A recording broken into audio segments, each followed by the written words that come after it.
සුබ දවසක් ඔයාලා හැමෝටම මේ වීඩියෝ ටියුටෝරියල් එකකින් අපි බලමු Joomla වලින් කොහොමද මේ මල්ටි ලැන්ග්වේජ් වෙබ්සයිට් එකක් එහෙමත් නැත්නම් භාෂා කීපයකින් කොහොමද ඔයාලගේ Joomla වෙබ්සයිට් එක හදාගන්නේ කියලා.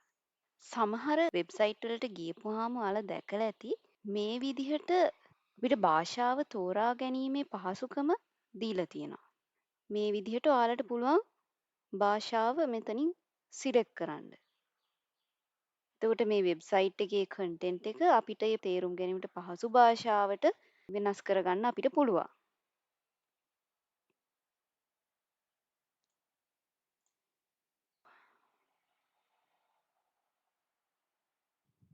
මේ විදිහට භාෂා කීපයකින් වෙබ්සයිට් එක හදන එකේ තියෙන ප්‍රධාන වාසිය තමයි ඔයාලගේ වෙබ්සයිට් එකේ රීච් එක වැඩි කරගන්න පුළුවන්. ඒ කියන්නේ ඉංග්‍රීසි භාෂාව භාවිත කරන යූසර්ස්ලා විතරක් නෙමෙයි සිංහල එහෙමත් නැත්නම් දමිළ භාෂාව වැඩි වශයෙන් භාවිතා කරන පිරිසත් ඔයාගේ වෙබ්සයිට් එක පරිශීලනය කරද්දී ඔයාගේ වෙබ්සයිට් එක බලන පිරිස වැඩි කරගන්න ඔයාට හැකියාවක් තියෙනවා.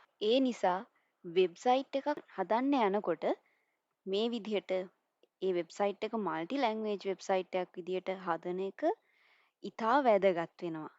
අද අපි මේ විදිහට Joomla වලින් සරලව වෙබ්සයිට් එකක් හදලා ඒකට ලැන්ග්වේජ් එක අපිට අවශ්‍ය ලැන්ග්වේජ් ඉන්ස්ටෝල් කරලා මේ විදිහට ලැන්ග්වේජ් ස්විචර් එකක් හදාගෙන මේ විදිහට අපිට අවශ්‍ය පරිදි මල්ටිලින්ගුවල් වෙබ්සයිට් එකක් විදිහට මේ Joomla වෙබ්සයිට් එක හදාගන්නේ කොහොමද කියන එක අපි අද සාකච්ඡා කරමු. Joomla වල මල්ටි ලැන්ග්වේජ් වෙබ්සයිට් එකක් හදන එක සංකීර්ණ ක්‍රියාවලියක් නොවුනත් මෙතනදී අපි කරන්න ඕනේ පියවර කීපයක් තියෙනවා. මම මුලින් මේ පියවර ටික කෙටියෙන් පැහැදිලි කරන්නම්. පළවෙනි පියවර විදිහට අපිට අවශ්‍ය ලැන්ග්වේජ් පැකේජ් එක Joomla CMS එකට ඉන්ස්ටෝල් කරන්න ඕනේ.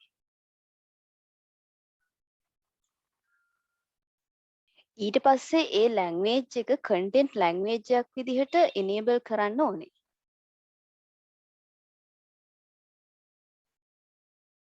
ඊළඟ පියවර විදිහට ලැන්ග්වේජ් ෆිල්ටර් ප්ලගින් එකයි ලැන්ග්වේජ් කෝඩ් ප්ලගින් එකයි enable කරන්න ඕනේ.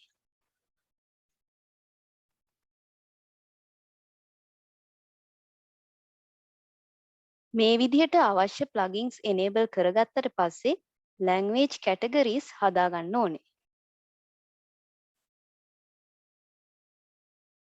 ඊට පස්සේ අපිට අවශ්‍ය භාෂාවෙන් content ඇතුළත් කරලා අලුතින් articles එකතු කරගන්න ඕනේ.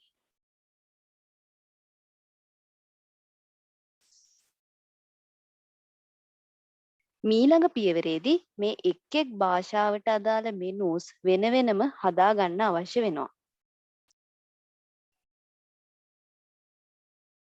අවසාන වශයෙන් මේ විදිහට language switcher එකක් එකතු කරගන්න ඕනේ.